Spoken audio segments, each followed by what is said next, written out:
بسم اللہ الرحمن الرحیم۔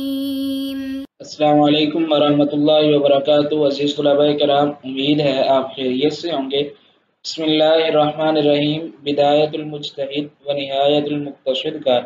سبق نمبر آج ہم انشاءاللہ العزیز 97 جو ہے وہ سیکھنے کی، سمجھنے کی اور جاننے کی کوشش کریں گے۔ آج کے سبق کا عنوان کتاب النکاح سے الباب الرابع، جس کا عنوان اور ٹاپک جو ہے وہ حقوق زوجیت کے حوالے سے ہے، اور اسی موضوع کا یہ الحمدللہ ہمارا یہ 5واں سبق ہے۔ وہ انشاءاللہ العزیز آج ہم دیکھنے کی، سمجھنے کی، سیکھنے کی اور جاننے کی کوشش کریں گے۔ آج کا سبق شروع کرنے سے قبل گزشتہ سبق کا خلاصہ دہرا لیتے ہیں اور یہ جان لیتے ہیں کہ گزشتہ سبق میں ہم نے کون سی چیزیں سیکھنے کی، سمجھنے کی اور جاننے کی کوشش کی۔ گزشتہ سبق میں ہم نے کتاب النکاح سے الباب الرابع اور الباب الرابع کی تفصیل سے حقوق زوجیت، اور اس میں سے جو ایک اہم مسئلہ ہے اور وہ تھا کہ ایک سے زائد بیویاں ہونے کی صورت میں باری مقرر کرنا، یعنی اگر ایک شخص کی ایک سے زائد بیویاں ہیں، 2 ہیں یا 3 ہیں، تو ان میں باری مقرر کرنے کے حوالے سے جو حکم ہے، اگر اس نے شادی کی ہے ایک بیوی کی موجودگی میں دوسری بیوی سے، اور دوسری بیوی جو ہے وہ اگر تو کمواری ہے تو پھر کتنے دن رکے گا، اگر شادی شدہ ہے یعنی پہلے وہ شادی شدہ تھی اور متعلقہ یا بیوہ ہے، اب اس کا سٹیٹس، اس سے یہ شخص شادی کر رہا ہے، تو پھر اس کے لیے کیا حکم ہوگا، یہ الحمدللہ ہم نے جو ہے سمجھنے کی اور جاننے کی کوشش کی۔ آج کے سبق میں انشاءاللہ العزیز جو ہم پڑھیں گے اس کا عنوان اور ٹاپک الباب الرابع سے جو حقوق زوجیت ہیں ان میں سے ایک اہم ترین مسئلہ کہ مرد کے حقوق جو بیوی کے ذمے ہیں وہ انشاءاللہ العزیز آج سمجھنے کی کوشش کریں گے۔ اس سے مراد یہ ہے کہ کچھ حقوق جو ان سے پہلے اس بات میں ہم نے سمجھنے کی کوشش کی وہ اصل حق تھے بیوی کے جو مرد نے ادا کرنے تھے، اور آج جو ہم پڑھیں گے انشاءاللہ یہ حق ہے مرد کا جو بیوی کے ذمے ہے، بیوی نے ادا کرنا ہے، تو اس کے حوالے سے انشاءاللہ العزیز ہم جاننے کی اور سمجھنے کی کوشش کریں گے۔ ان حقوق میں سے جو ہم آج پڑھیں گے ایک تو ہوگا کہ رضاعت کا حکم کیا ہے، اور اس کے حوالے سے جو اہم چیزیں ہیں وہ سمجھنے کی کوشش کریں گے انشاءاللہ، اور اس کے ساتھ ساتھ پھر حضانت کا جو حق ہے، حضانت سے مراد اگر طلاق ہو جائے، میاں اور بیوی جدا ہو جائیں اور بچہ موجود ہو، چھوٹا بچہ ہو، تو اس کی جو پرورش کا حق ہے وہ کس کا ہے، والدہ کا ہے یا والد کا ہے، اس کے حوالے سے بھی انشاءاللہ العزیز ہم آج سیکھنے کی اور سمجھنے کی کوشش کریں گے۔ آگے ہم شروع کرتے ہیں ہمارا آج کا سبق۔ آج کا سبق الباب الرابع سے ہے۔ الباب الرابع فی حقوق الزوجیتی، زوجین کے جو حقوق ہیں ان سے متعلقہ ہے۔ ہم نے جو آج انشاءاللہ العزیز پڑھنا ہے وہ ہے مرد کے حقوق جو بیوی کے ذمے ہیں۔ اس کے حوالے سے امام رحمہ اللہ لکھتے ہیں وَأَمَّا حُقُوقُ الزَّوْجِ عَلَى الزَّوْجَةِ، جہاں تک مرد کے حقوق ہیں علی الزوجۃ، بیوی پر، یعنی ایک وہ حقوق ہوتے ہیں جو مرد نے ادا کرنے ہوتے ہیں، اور کچھ وہ حقوق ہوتے ہیں جو مرد نے وصول کرنے ہوتے ہیں اور بیوی نے ادا کرنے ہوتے ہیں۔ تو یہ جو حقوق ہیں انشاءاللہ ہم ان کے حوالے سے پڑھیں گے۔ تو امام رحمہ اللہ فرماتے ہیں وَأَمَّا حُقُوقُ الزَّوْجِ عَلَى الزَّوْجَةِ، جہاں تک بات ہے ان حقوق کی جو خامد کے ہیں علی الزوجۃ، بیوی کے ذمے، بالرضاع، وہ جو ہے رضاعت کے حوالے سے ہوں، اور اسی طرح بخدمت البیت، اور گھر کے کام کاج وغیرہ کی ذمہ داری ہو۔ تو اس کے حوالے سے امام رحمہ اللہ فرماتے ہیں کہ علی اختلاف بینہم، اس کے حوالے سے فقہاء کے درمیان اختلاف موجود ہے بارکیف۔ عزیز طلباء کرام، یہاں پہ امام رحمہ اللہ نے رضاعت اور گھر کے جو کام کاج وغیرہ ہیں ان کے حوالے سے گفتگو فرمائی، تو یہاں پہ یہ بھی کچھ واضح سمجھنا ضروری ہے کہ کچھ حقوق وہ ہیں جو شریعت نے اس عقد کے ساتھ منسلک کیے ہوئے ہیں، اور وہ حقوق عورت کا شوہر کی فرما برداری ہے، اسی طرح شوہر کے گھر کی حفاظت ہے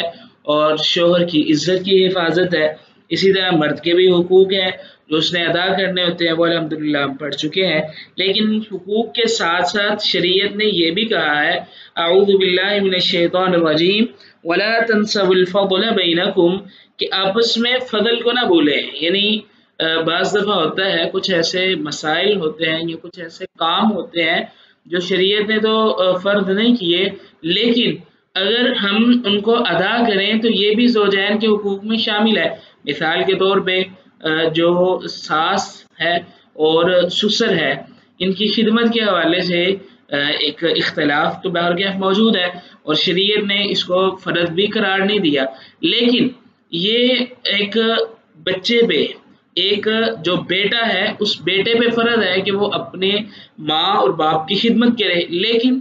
جو اس کی بیوی ہے یعنی جو بہو ہے اس پہ فرض نہیں ہے. لیکن حسن معاشرت اور اخلاق اس بات کا تقاضا کرتا ہے کہ وَلَا تَنْسَوْا الْفَضْلَ بَيْنَكُمْ، کہ تم آپس میں جو احترام اور فضل اور محبت مودت کا جو اللہ نے ایک اضافی رشتہ بنایا ہے اس کو نہ بھولیں، اس رشتے کو بھی قائم رکھیں. تو بہرکیف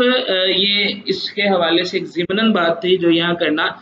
ضروری تھی. تو جو ہم آج پڑھیں گے وہ یہ ہے کیا آیا بیوی جو ہے وہ دودھ پلانے کی، یعنی اب بچہ پیدا ہوا ہے اس بچے کو دودھ پلانے کی ذمہ دار ہے یا نہیں، کیا یہ مرد کا حق ہے یا نہیں، کیا عورت ماتحتی میں رہتے ہوئے یعنی نکاح اور عقد میں رہتے ہوئے کیا اس پہ واجب ہے کہ وہ دودھ پلائے، اور اسی طرح گھر کے کام کاج کرنا وغیرہ بھی اس حوالے میں شامل ہے. تو امام رحمہ اللہ فرماتے ہیں وَذَلِكَ أَنَّ قَوْمًا، اسی وجہ سے ایک قوم جو ہے أَوْجَبُوا عَلَيْهَا الرِّضَاعَ، انہوں نے واجب قرار دیا ہے اس عورت پہ الرضاعہ رضاعت کو، دودھ پلانے کو، علی الاطلاق مطلق طور پہ. وقوم، اور کچھ لوگ کچھ فقہا ایسے ہیں لم یوجبوا ذلك علیہا باطلاق، جنہوں نے نہیں واجب قرار دیا ان کو یعنی اس مسئلے کو رضاعت کو علیہا اس عورت پہ باطلاق مطلق طور پہ. وقوم، اور کچھ لوگ ایسے ہیں اوجبوا ذلك، انہوں نے واجب قرار دیا ہے علی الدنیۃ، دنیہ سے مراد جو ذرا اعلیٰ خاندان کی نہ ہو، جو ایک لوور کلاس سے جو بلانگ کرتی ہو. اس سے میری مراد یہ ہے کہ عرب کے کچھ قبائل کا جو رواج تھا وہ یہ تھا کہ جب بچہ پیدا ہوتا تو عورتیں اپنا دودھ نہیں پلاتی تھی بلکہ وہ گاؤں میں بیچتی تھی اور وہاں سے دودھ پلوایا جاتا تھا، وہ خود اپنا دودھ نہیں پلایا کرتی تھی. ان کے پیش نظر یعنی عرب کے جو لوگ تھے ان کے پیش نظر کئی ایک مقاصد تھے. ہمارے پیارے نبی کریم صلی اللہ علیہ وسلم جو آقا دو جہاں ہیں، رحمت للعالمین ہیں، ان کو بھی جب ولادت کے بعد دودھ پلانے کی باری آئی تو سیدہ حلیمہ سعدیہ رضی اللہ عنہا جو ہے انہوں نے دودھ پلایا تھا.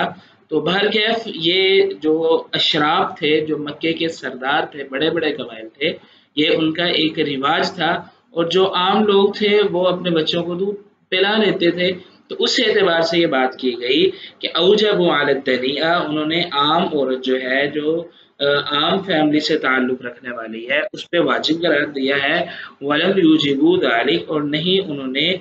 واجب قرار دیا اس مسئلے کو علی الشریفۃ، اعلیٰ خاندان سے تعلق رکھنے والی عورت پہ، الا ان یکون الطفل، یہ کہ ہو بچہ لا یقبل، نہ وہ قبول کرتا ہو الا ثدیہا، مگر اسی کی چھاتی اور پستان. اس سے مراد یہ ہے کہ اگر بچہ کسی اور کے چھاتی سے دودھ نہ پیے تو پھر اس اعلیٰ خاندان کی عورت جو ہے اس پہ بھی فرض ہے کہ وہ خود ہی اپنے بچے کو دودھ پلائے گی. اس کی مثال قرآن مجید میں حضرت موسیٰ علیہ السلام کا واقعہ ہے. جو تفصیل کا طالب ہے وہ سیدنا موسیٰ علیہ السلام کے جو واقعہ اور قصہ ہے اس کو ابتدا سے غور سے پڑھے اور اس کو سمجھنے کی کوشش کرے. وَهُوَ مَشْهُورٌ، اور یہ بات جو ہے یہ مشہور ہے، قول مالک، امام مالک رحمہ اللہ تعالی کا مسئلہ. عزیز طلباء کرام، یہاں پہ تین مسائل جو ہیں وہ واضح ہو رہے ہیں. نمبر ایک، کچھ وہ فقہاء ہیں جنہوں نے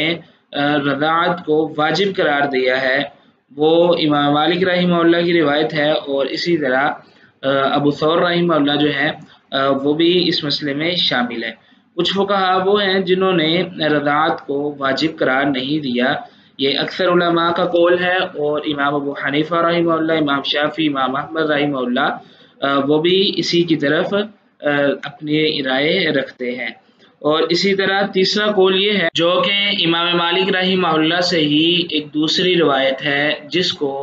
یہ اوپر نقل کیا ہے امام رحمہ اللہ نے فرق کے ساتھ، کہ ایک دفعہ واجب قرار دیا اور ایک دفعہ یعنی بعض صورتوں میں واجب ہے اور بعض میں نہیں ہے۔ یعنی امام مالک رحمہ اللہ کے ان اقوال میں سے دو قول ہو گئے، نمبر ایک کہ اولاً واجب ہے مطلقاً، اور دوسرے نمبر پہ جو الشریفہ اور الدنیہ ان دونوں کے اعتبار سے فرق کیا گیا۔ اور اس کے علاوہ جو دیگر فقہا کا اور امام ابو حنیفہ رحمہ اللہ اور ان کے ساتھ ساتھ امام شافعی اور امام احمد رحمہم اللہ تعالی جو ہے ان کا قول ہے کہ وہ واجب قرار نہیں دیتے۔ تو اس مسئلے میں یہ تین اقوال جو ائمہ سے منقول ہیں وہ نقل کیے گئے۔ بہرکیف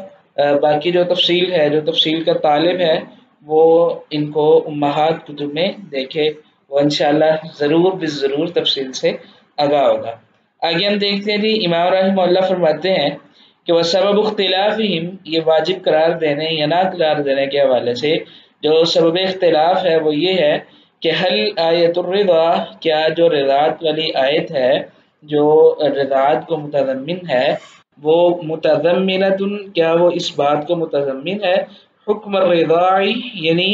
جو آیت جس میں اللہ رب العزت نے رضاعت کا حکم دیا ہے کیا وہ آیت رضاعت کے حکم کو متضمن ہے؟ آنی میری مراد یہ ہے کہ ایجابہ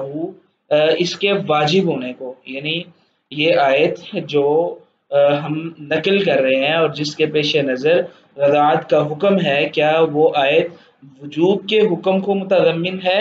او یا پھر متضمنۃ امرہ فقط، یا پھر جو آیت ہے وہ صرف رضاعت کے حکم کو متضمن ہے۔ اب اس میں دونوں میں ذرا فرق سمجھ لیجئے۔ فرق اس میں یہ ہے کہ ایک کام ہے کہ یہ کام کر لیا جائے، اور ایک کام ہے کہ یہ کام ضرور کیا جائے۔ اب جو پہلی بات ہے نا کہ ایک کام کر لیا جائے، اس میں کام کرنے کی اجازت مل گئی ہے، اور دوسرا جو ہے نا ضرور کر لیا جائے وہ یہ ہے کہ اب آپ پہ فرض ہو چکا ہے، کرنا ہی کرنا ہے۔ اب جو اللہ رب العزت نے قرآن مجید میں ارشاد فرمایا اعوذ باللہ من الشیطان الرجیم والوالدات یرضعن اولادہن حولین کاملین، اب جو والوالدات یرضعن جو یہ الفاظ ہیں، کیا آیا صرف یہ خبر پہ دلالت کرتے ہیں کہ اللہ رب العزت نے یہ کام کرنے کی صرف اجازت دی ہے، یا پھر یہ الفاظ جو ہیں یہ حکم پر دلالت کر رہے ہیں، اور یہ الفاظ بطور وجوب کے بھی دلالت کر رہے ہیں کہ آپ نے پلانا ہی پلانا ہے؟ یہ جو استدلال ہے اور اس لفظ سے جو سمجھنے کی بات ہے اس کے حوالے سے اختلاف ہے، جو اصل سبب اختلاف ہے۔ فمن قال، جنہوں نے یہ کہا کہ امرہ یہ حکم کو شامل ہے، قال انہوں نے کہا کہ لا یجب علیہ الرضا، کہ اس پہ رضاعت جو ہے وہ واجب نہیں ہوگی اس عورت پہ، اذ اس وجہ سے کہ لا دلیل ہونا علی الوجوب، کہ یہاں پہ اس کے واجب ہونے کی کوئی دلیل ملتی نہیں ہے۔ والوالدات یرضعن جو الفاظ ہیں اس میں واجب ہونے کی جو دلیل ہے وہ نہیں مل رہی۔ ومن قال، اور جس نے یہ کہا کہ تتضمن الامر بالرضاع وایجابہ،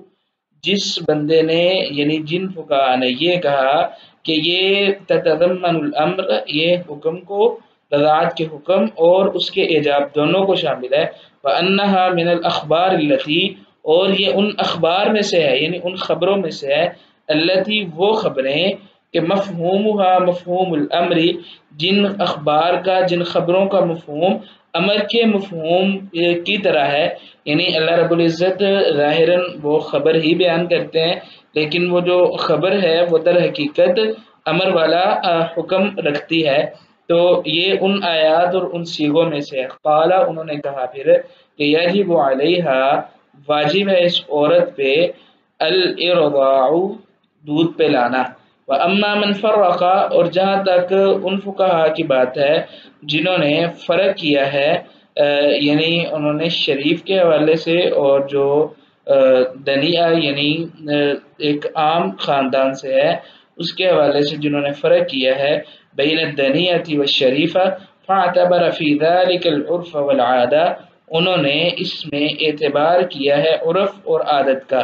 اس کے حوالے سے الحمدللہ ہم بات کر چکے ہیں، عرب کے جو قبائل تھے وہ اپنے بچوں کو خود دودھ نہیں پلاتے تھے اپنے گھروں سے، بلکہ وہ گاؤں میں دیہاتوں وغیرہ میں بھیج دیتے تھے، کئی مقاصد پیش نظر تھے۔ بہرکیف اس کے حوالے سے الحمدللہ ہم گفتگو کر چکے ہیں۔ آگے بات ہو رہی ہے جی متلقہ کی، یعنی ایک شخص ہے اس نے اپنی بیوی کو طلاق دے دی ہے اور بچہ ہے اس کے پاس، اب کیا متلقہ جو ہے اس پہ دودھ پلانا واجب ہے یا نہیں، اس کے حوالے سے یہ گفتگو ہے۔ تو امام رحمہ اللہ فرماتے ہیں وَأَمَّا الْمُطَلَّقَةُ، جہاں تک متلقہ کی بات ہے، فَلَا رَضَاعَ عَلَيْهَا، تو اس کے لیے کوئی رضاعت نہیں ہے، یعنی متلقہ پہ دودھ پلانا واجب نہیں ہے، الا مگر یہ کہ اللہ یقبلا، یہ کہ نہ قبول کرے، ثدی غیرہا، اس کے علاوہ کی چھاتی کو، یعنی بچہ اپنی ماں کے علاوہ کسی اور کا دودھ پینا ہی نہیں چاہ رہا، کسی اور کے دودھ کو وہ پسند ہی نہیں کر رہا، تو پھر وہ جو عورت ہے اس کے لیے واجب ہے کہ وہ بچے کو دودھ پلائے۔ فعلیہ الارضاع، تو اس وقت پھر اس کو دودھ پلانا اس کے لیے واجب ہوگا۔ وعلی الزوج، اور جو خامد ہے اس کے لیے لازم ہے، اس پہ پھر یہ فرض ہو جائے گا اجر الرضاعی، رضاعت کی اجرت، یعنی جو وہ عورت بچے کو دودھ پلا رہی ہے طلاق کے بعد، تو پھر وہ خامد جو ہے وہ رضاعت کی اجرت جو ہے اس عورت کو ادا کرے گا۔ ھذا اجماع، یہ اجماع ہے فقہا کا اس بات پہ، لقولہ، اس وجہ سے کہ سبحانہ وتعالی، اللہ سبحانہ وتعالی نے ارشاد فرمایا ہے اعوذ باللہ من الشیطان الرجیم فإن أرضعن لكم فآتوهن أجورهن، یہ سورۃ الطلاق کی آیت ہے۔ اللہ رب العزت فرماتے ہیں کہ اگر وہ عورتیں دودھ پلائیں تمہارے لیے تو تم ان کو ان کی اجرت جو ہے وہ ادا کرو۔ تو عزیز طلباء کرام، یہاں پہ یہ مسئلہ بھی واضح ہوا کہ اگر عورت کو طلاق ہو جائے تو پھر اس سے یہ جو دودھ والا معاملہ ہے، ذمہ ہے، یہ ختم ہو جاتا ہے، پھر یہ مرد کی ذمہ داری ہے وہ خود اس کا ارینج کرے، بندوبست کرے۔ اگر بچہ کسی اور کا دودھ نہیں پی رہا تو پھر وہ عورت جو ہے اس پہ لازم ہے کہ بچے کو دودھ پلائے، اور ایسی صورت میں خامد پر یعنی شوہر پہ بھی لازم ہوگا، بچے کے باپ پر بھی یہ بات لازم ہوگی کہ وہ اپنے اس بچے کو دودھ پلانے کے عوض اس عورت کو اس کی اجرت جو مالی طور پہ ہے یا جو بھی عرف کے اعتبار سے اجرت ہے وہ اس کو ادا کرے۔ والجمہور، اور جمہور کا موقف اس حوالے سے علی ان الحضانۃ للام، یہ آگے حضانت والا مسئلہ شروع ہو رہا ہے۔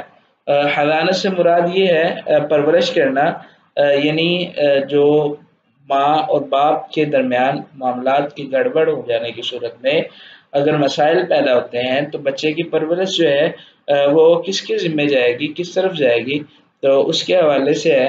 کہ حضانت جو ہے وہ ماں کے لیے ہوگی اذا طلق الزوج، جب خامد اس کو طلاق دے دے گا، وکان الولد صغیرا، اور بچہ جو ہے وہ بھی چھوٹا ہوگا، تو اس وقت پھر جو پرورش والے معاملات اور مراحل ہیں وہ ماں کی طرف چلے جائیں گے، لقولہ علیہ الصلاۃ والسلام، کہ اللہ کے نبی صلی اللہ علیہ وآلہ وسلم جو ہیں ان کا یہ فرمان ہے کہ من فرق بین والدۃ وولدها، جس بندے نے والدہ اور اس کے بچے کے درمیان تفریق کی، فرق ڈالا، جدائی ڈالی،